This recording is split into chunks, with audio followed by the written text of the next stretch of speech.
Good afternoon, ladies and gentlemen, and welcome to a special broadcast celebrating Black History Month. I'm your host, Sarah Mean, and today we embark on a journey through the triumphs, struggles, and enduring legacies of African Americans who have shaped our world. Black History Month is not just a time for reflection, but a celebration of resilience, courage, and the remarkable contributions made by African Americans throughout history. It's a time to honor those who have paved the way for social justice, equality, and progress.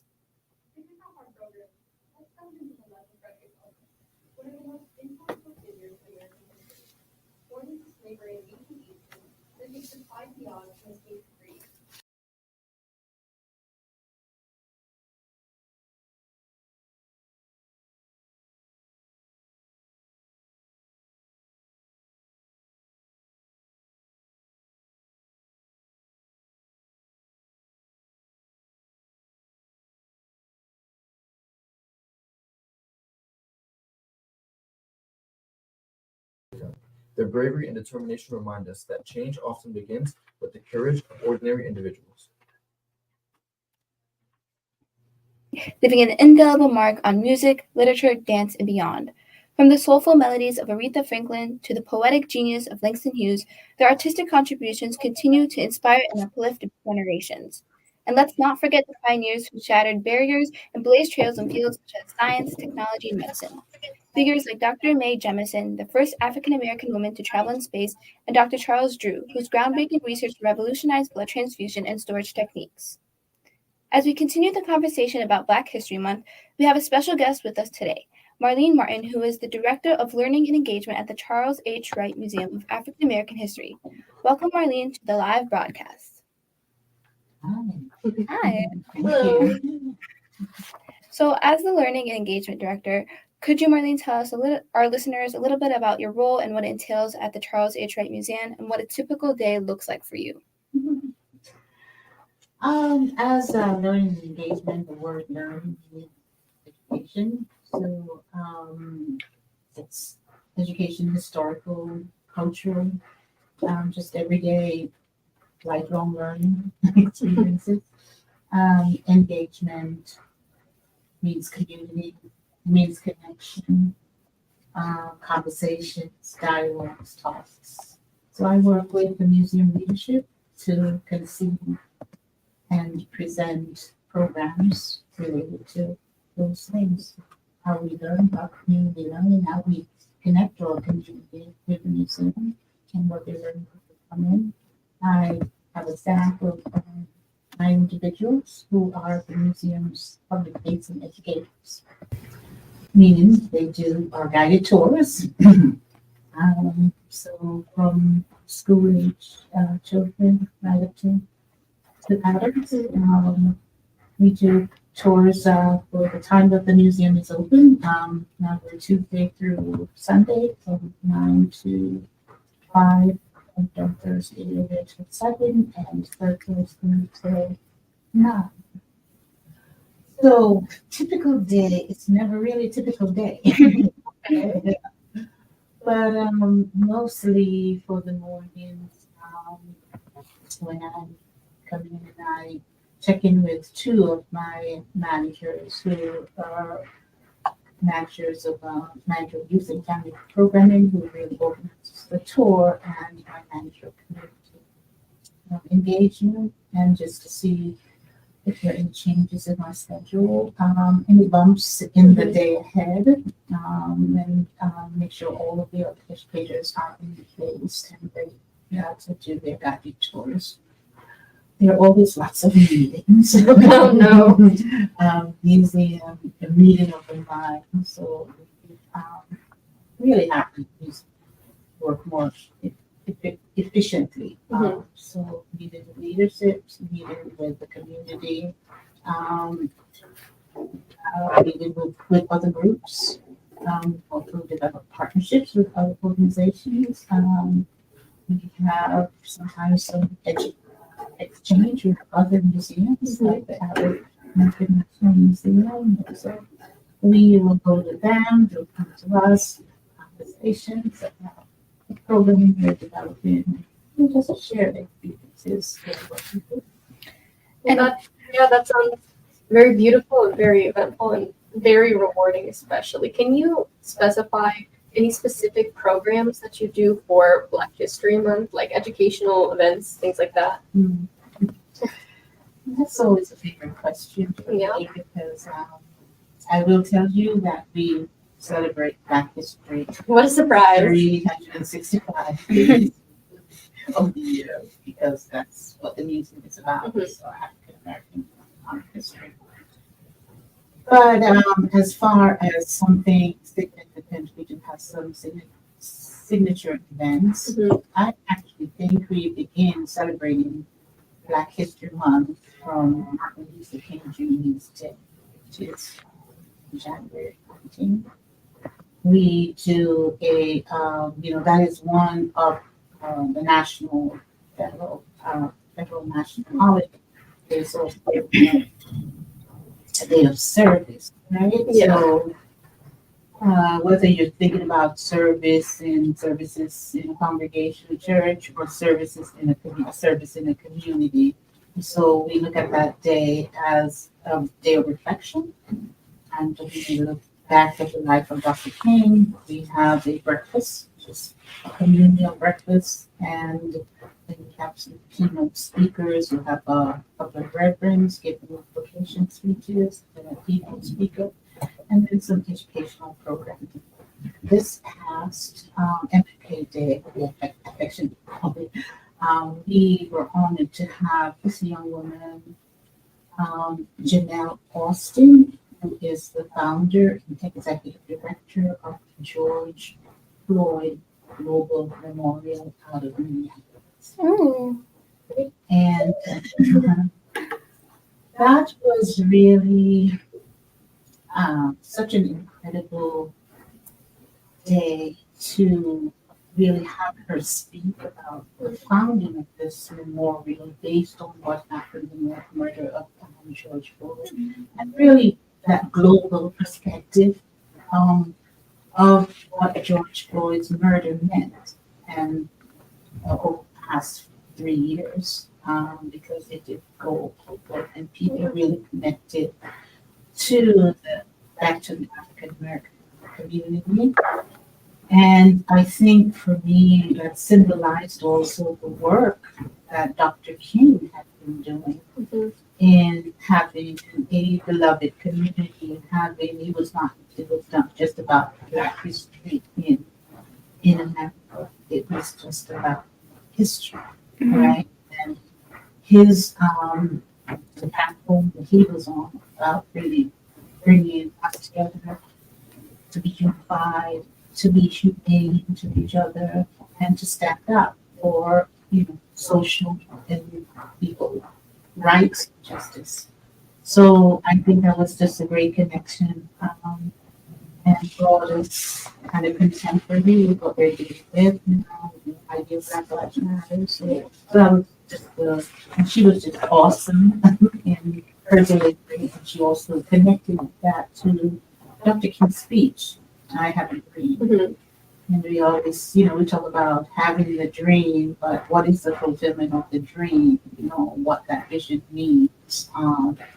And I think she was able to sum that up and bring us, I guess, a little bit more contemporary with what we're experiencing right now as African Americans, because that struggle is continuous.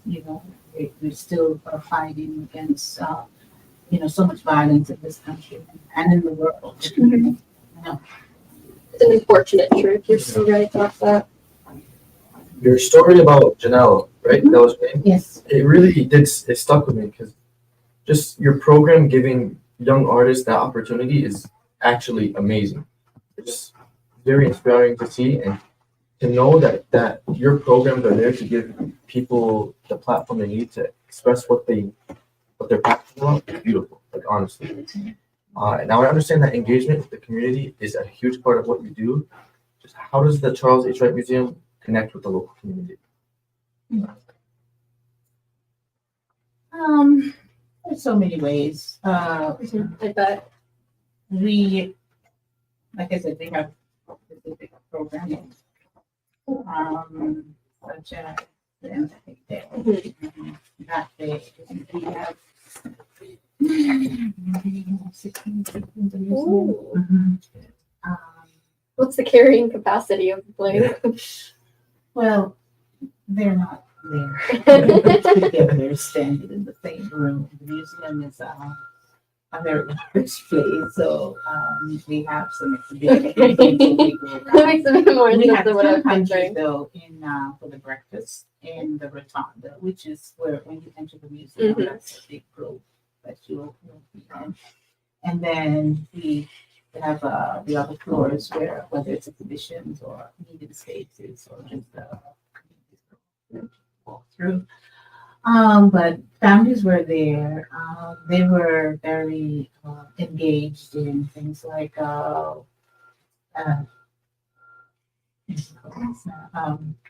scavenger hunt. I'm sorry, scavenger hunt, which is we give them some questions. They would go through the museum. They would find the answers to those questions or locate the artifacts, and then they would get prize at the end of it. So there were different sessions with that. So maybe an hour with one group, and then another hour. So that was really beautiful. And for the first time, we introduced a virtual reality engagement. Oh. We used some Oculus Rift to have people get an immersive experience of what it was like during the time of Dr. King's civil rights movement. So it was called Now's the Time to Download. And so you would go into this popularity and it would kind of help you to go through whether it was the red lining district or whatever the Jim Crow or law was at the time. So I know that everybody that I didn't get to experience it, but everyone that did was really awesome, awed by it, especially young people, because it's new technology. That's something now that we are kind of ahead of with a lot of museums or technology. I think our core exhibition and Still We Rise is one of the most immersive experiences that you will find at a museum, because there are not just the artifacts to look at, but also we create these communities and environments that people sojourn. Harriet Tubman comes to life when you walk through and you hear her voice. And we just opened up a new exhibition for one of our beloved Detroit judges, Judge Damien Keith. It's honoring the legacy of Judge Damien J. Keith. Yesterday. That's recent. Yes. Yeah. He was a United States circuit judge, and also a former United States district judge. Detroit loved him. He was one of those individuals who represented the African American community with his prolific work in cases where he took action to make sure that people receive the justice that they deserve, because people in different points. So he is also a mentor of many clergy in Detroit and throughout the nation. So we were honored to actually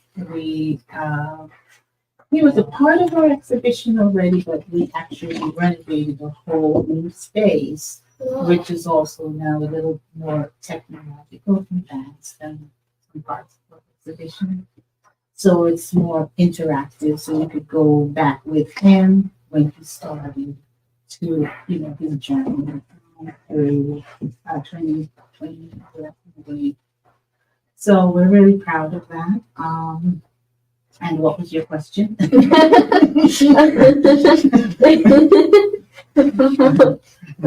Okay, so that's the community engagement. So at the museum, um, have adapted these strategic goals that we define. Our mission actually is opening minds and changing and transforming lives. Ooh. So when we think about the Charles H. Wright Museum of African American History, we will have one of the largest American histories in the country, not the world. This museum was established by Dr. Charles H. Wright, who was a gynecologist and a obstetrician, and who's been noted for delivering about 7,000 children. Wow. So, Wow. community that alone. Mhm. And that legacy of family and belonging with citizenship remains with us really very strong.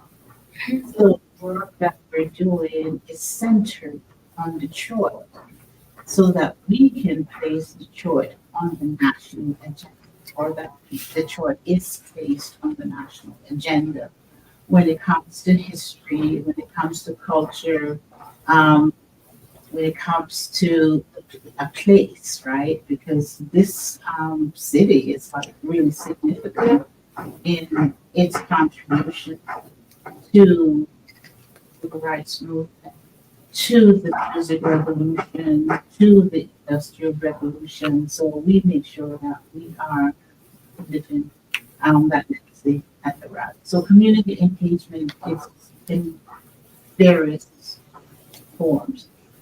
While we focus on the African American experience, we have go back history on this kind of all the time. However, we will do this the month with book talk Ooh.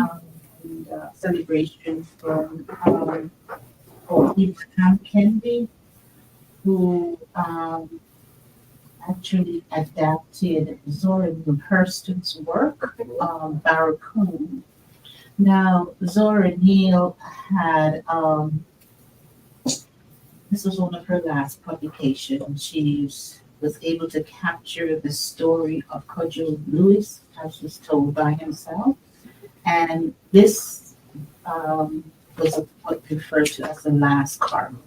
So this was the last slave that was brought to the Americas. And she was able to capture his story through an interview. And Abraham Kennedy has adapted the story so that young readers so can really read it. Because the way that it was written, it's in such heavy dialect that sometimes it can be hard. Yeah. But it did tell this story. So that was a conversation between Kennedy and our president, Neil A. Barkley, President CEO. And then last week we also had a conversation with Benjamin Crump, who is the attorney that has been at the forefront of all the state advocates for violence against Black veterans, like George Floyd. Yeah. So, and then, so we're always like trying to find like the national perspective, but then we're also looking for the local perspective, the local historians, like just That was beautifully said, Marlene. Thank you for sharing. At this point, we're going to take a short commercial break. For now, we're leaving you with one of the hottest hits here at the Nest. This is Truth or Dare by Tyla.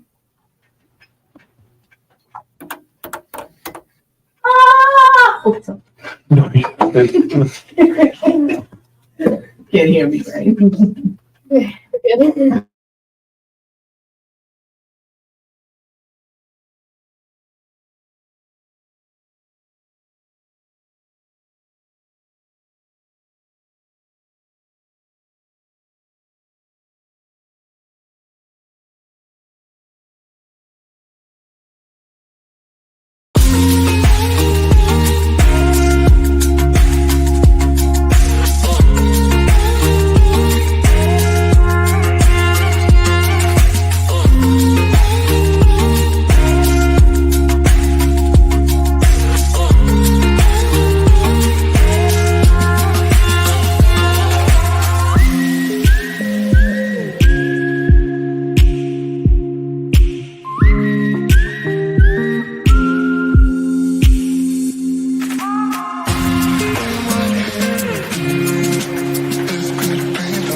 Welcome back to the Nest radio station. I'm your host, Sarah Mean. Today we have Marlene Martin, the Director of Learning and Engagement at the Charles H. Wright Museum of African American History. Director Martin is here to share her insights on Black History Month. Marlene, through firsthand accounts and interviews, how does the museum bring to light the personal stories of community members, creating more profound connection to our shared history as it relates to Black History Month? I think some of that I spoke about previously, especially as part of our exhibition highlights honoring the life and legacy of Judge Jimmy Peak. I think right now we're just really proud of that as we opened that yesterday, because he was totally. But I think when you coming to the museum and you engage in our exhibition tour, you will actually see the community. You will actually like hear their voices. So it's not just Judge William Keith. There's also Coleman Young, who was the mayor for one of the beloved mayors of Detroit, and those stories are being told. Because, of course, Dr. Charles Wright, who's the founder, and as I mentioned at the beginning of the program, he's delivered 7,000 was it? Yeah. There's also Dr. Ben Carson. There's Catherine Blackwell.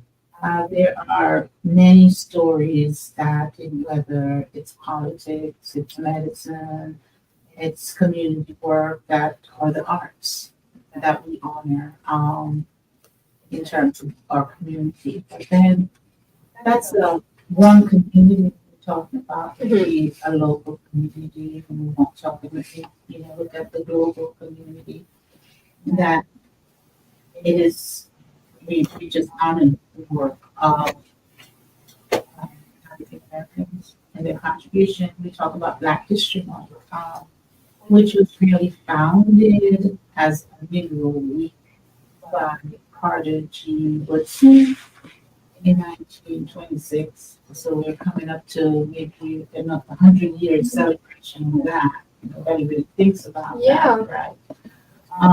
And the reason why Carter G. Woodson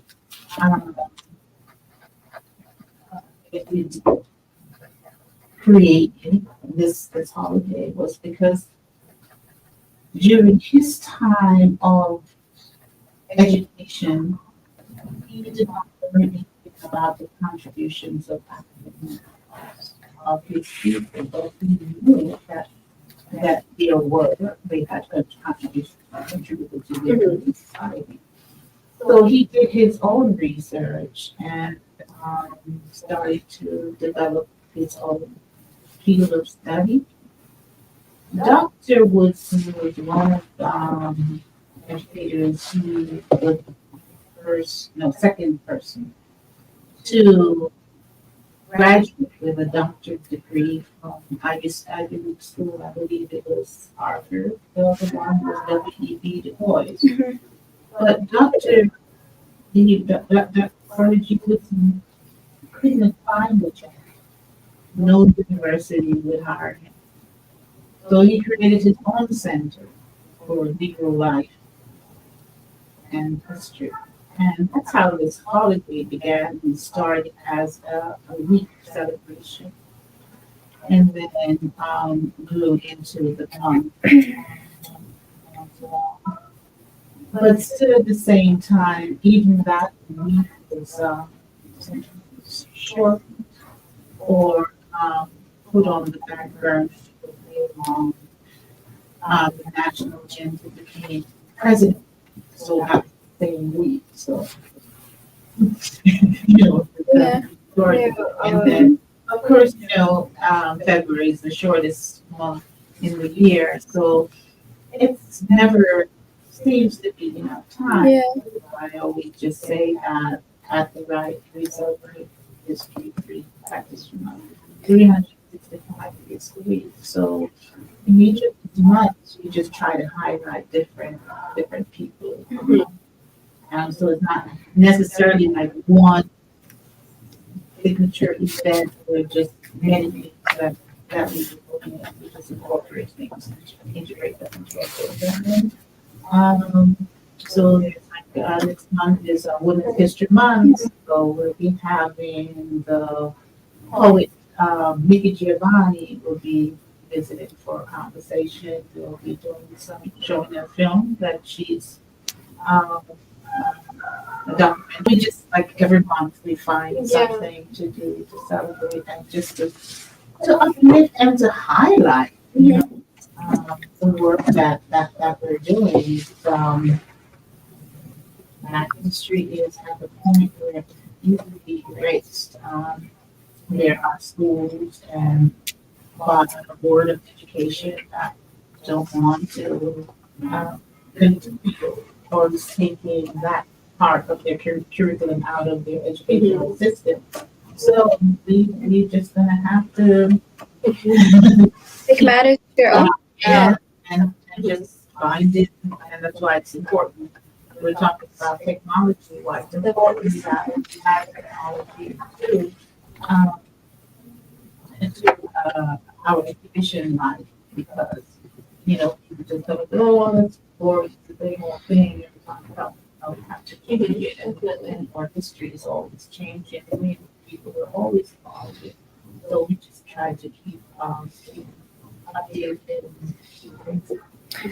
So, Marlene, with the 100-year celebration of Black History, what started as a week coming up, what plans does the Charles H. Wright Museum have for the celebration? If you don't mind sharing with us, or what do you want to see? I know it might be like top secret, but No, that's enough. Actually, that will be in 2026. yeah. So like 2 years. In 2 years. So. I'm celebrating Yeah, that. start planning from now. What would you like to see? Block party. Well, we do have the African World Festival that happens every year at Hart Plaza. That I think actually this year that's coming up, where 2025 will be our 60th year anniversary. So we have a lot of celebrations that are coming up, and we're always planning something that's larger than life sometimes. But what I would like to see is, I am still just looking at how the museum continues to lead and to build its community, and of course, to highlight like just more people, bringing in exhibitions that really look at our incredible resilience, and or incredible achievements. You can't ask for anything more than that, because it's just part of our expression. I just want it to be authentic. I want it to come from us. I want it to be, our story. I want it to be national. I want it to, whatever it is, Big. Be big. Yeah. People to like honor the culture, and to embrace the history. I could say I want a party or something. I think whatever we do is gonna be grand. Both our president and CEO, he always goes and sees the most amazing things and want to bring it back to the museum. So I'm sure that we will have something almost better than World's Fair to us. Well, I have full faith in whatever you plan to do. It's super clear from your explanation just now that you do a great job at the museum showcasing the long and rich history of Black history. Can you tell us a little bit more about the process of selecting and showcasing exhibitions, and especially with a unique lens for this storytelling aspect of African American history. Yeah, okay. So I think we talked a little bit about the lens more in the form of the voice. Yeah. Right? So the first voice. So the first voice is coming from the African American perspective, right? And then the other first voice is being this iconic institution in this city and what that means, the significance of that, right? So when we think about curating a show, of course, we'll bring things in from maybe from the national, some traveling show, but we also build our own exhibition based on that. So we did the two exhibitions that come to mind. We did a photography exhibition on jazz, classical jazz artists, right? But then we developed a whole other exhibition on Detroit jazz. And it's not classical jazz. Out of the park because it was musical, it was vibrant, it was about Detroit jazz artists, and that's the selection line, right? We also developed a museum exhibition that came to us. It's Sanctuary, which is based on the Green Book, which is what was part of Jim Crow, where African American artists couldn't travel, or people really were afraid of traveling. But someone, Hugo came up with a book. He was postmaster, so he came up with a book that was especially written for the artists and travelers, where they could go, where hotels, with restaurants they could eat in, right? So with that sanctuary, we developed one that was based on the Green Book of Michigan, because a lot of these places were here in Michigan, right? And that's one of the things to think about Detroit and the community here, is that you can find a faith base somewhere, or you could find the support that you need with that. So, so we're always thinking about centering Detroit as part of the national agenda. With the dialogue we're having, or the issue that we're doing. And I think the other thing is it's like being authentic with our expression, right? It's just one of the names that kind of the one that shape what we want to do is telling our stories and being authentic. It's our expression, it's our story. And so, hey, how do we build that? So that's, for me, like the best way in which I think our exhibition like tops so many others. I love your right? pride. Yeah, I do have pride. But I would say our president, he does go out and he travels a lot, so he sees these things and invited to, different conferences and meeting settings. So right now we actually have this exhibition that's about to close called Ruth E. Carter, Afrofuturism in Costume Design. So Ruth Carter is the two-time Academy Award winner for costume design for Black Panther and Wakanda. Ooh. So we have, and then we have the costumes there from these films, as well as Do the Right Thing by Lee, Selma from Dr. King's time, Roots. I don't know if you guys have heard of any of these phenomenal movies, Malcolm X. Yeah, they're there. These costumes are there in two of our exhibition spaces. And at the end of March. So we still have time. We still have time. So that visit, make sure you come in and check it out. And then we just all these two other exhibitions that um, we have two photography exhibitions. One is the Audacity to Thrive, which is Adrian Wright interpretation of Black joy and resistance, right? Which kind of showcases Black people in out street festivals, just let the pride, no matter what, how persecuted you're being, they still can laugh and hug. And then John Dowell Paths to Freedom, which is an older photographer, but his work is focused on cotton.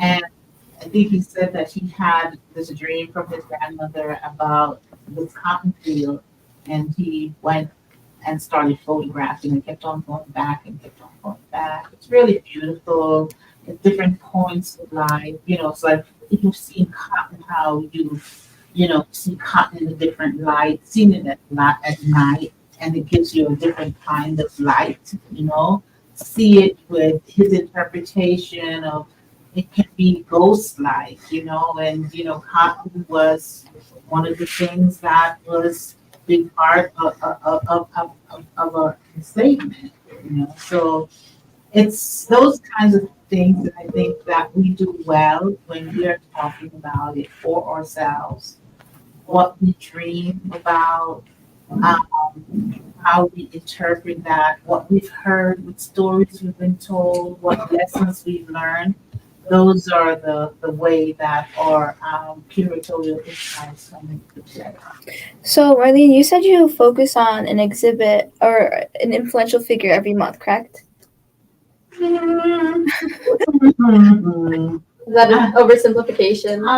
Yeah. I don't know if one every month, but Is it more like a theme? sometimes it depends. I just try to I try to interpret kind of what's going on in the world. Okay.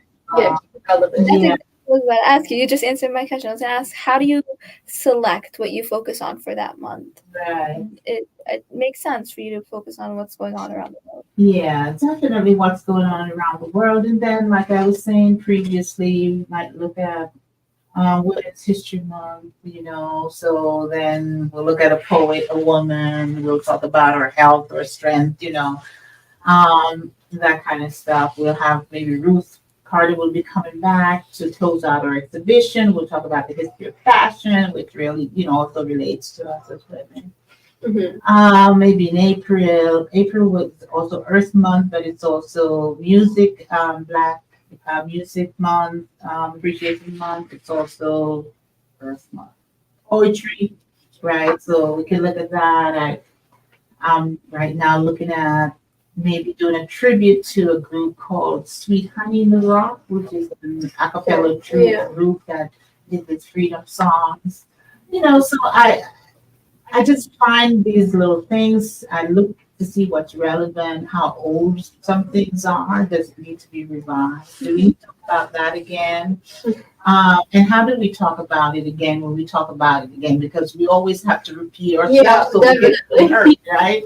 So we look at different things, but again, I think it's more of our living and shared experiences and what's relevant, right? Yeah. There's always the national agenda, that you have to watch out for. So we need to talk about voting matters soon, right? Yeah. So what are we going to do then, right? So we do have an exhibition that's called Voting Matters. I don't know if we'll go back to that, but we'll be doing something related to it. So it's always it's always, we try to maintain something thematic, but it's more about how it's about how we're living or Mm-hmm. I like that. That's beautifully said.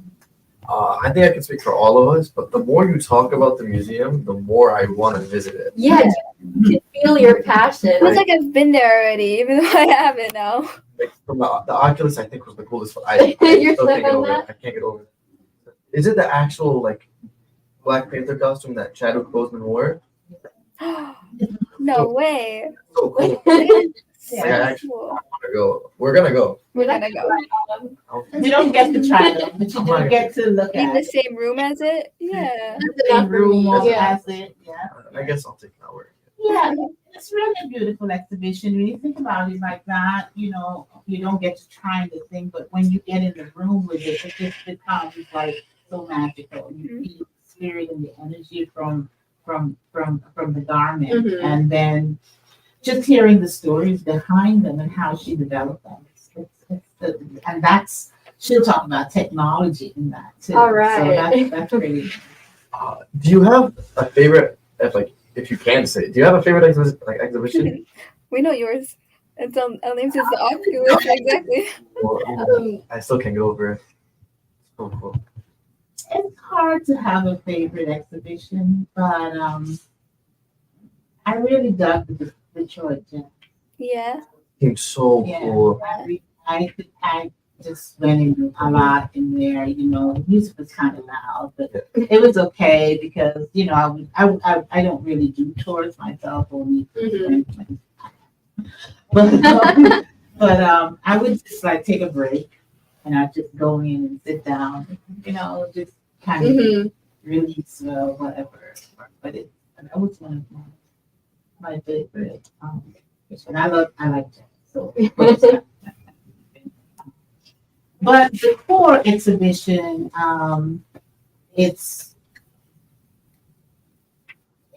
the most amazing exhibition because it just takes you on this journey, and there are like maybe 26 galleries or something throughout that journey, and each of them has its its own story, and kind of just Yeah. grabs you, We get right? it. Yeah, it really you feel it, but it also it can take a toll on this, our stories. The word resilience sounds so beautiful, but it's really more of a tragedy. Yeah.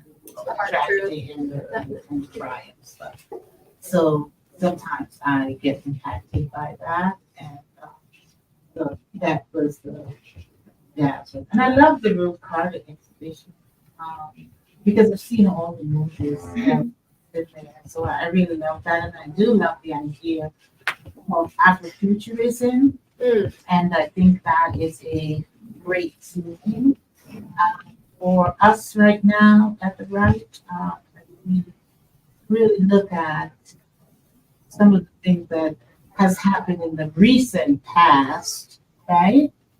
And how we are going to position ourselves in the immediate future, right? I think even asking about the celebration of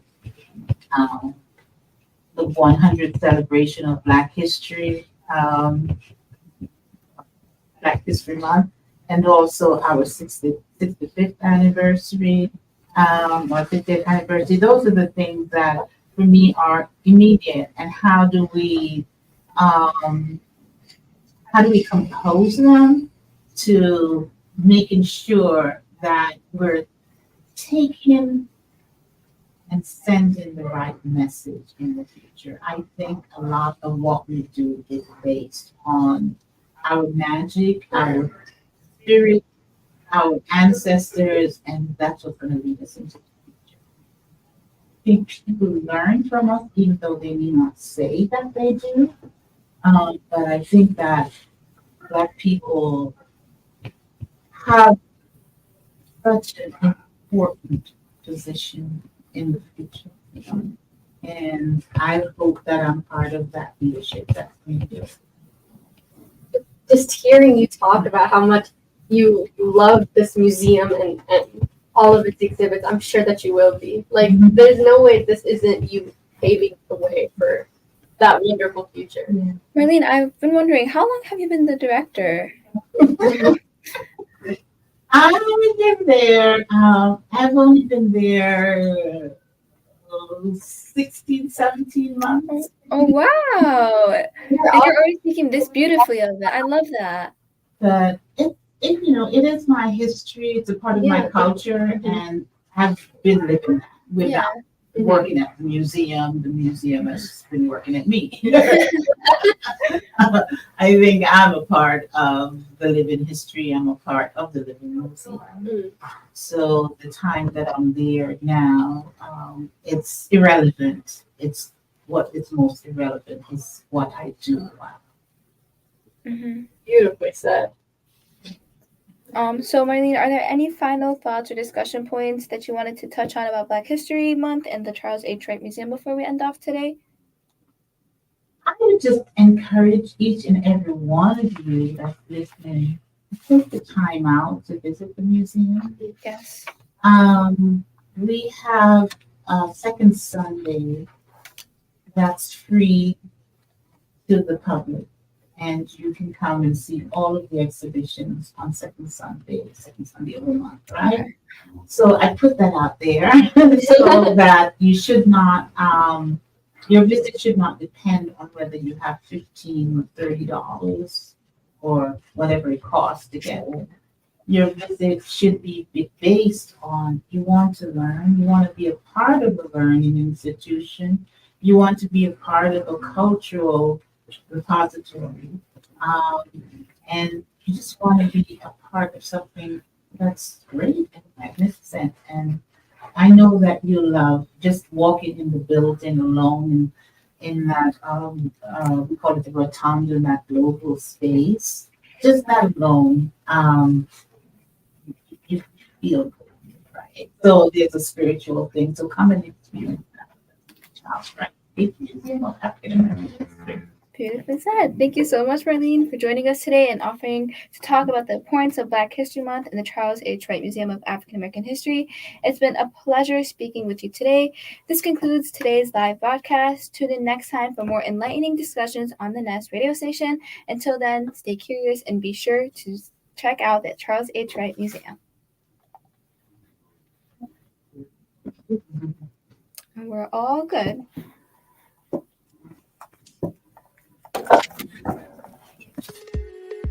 HES Academies have been serving the Detroit metro area for over 23 years, promoting academic excellence, leadership, and cultural diversity, ranking as some of the top schools in the state of Michigan. Our pre-K through 12th grade students enjoy tuition-free, state-accredited education by STEM-certified and highly qualified staff with no geographical restrictions, and with advanced placement, college dual enrollment, scholarship, and Arabic language programs.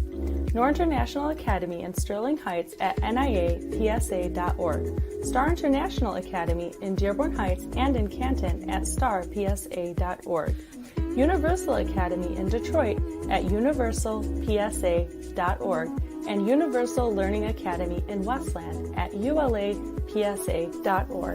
Join HES Academies today and enjoy a free Chromebook for every enrolled student.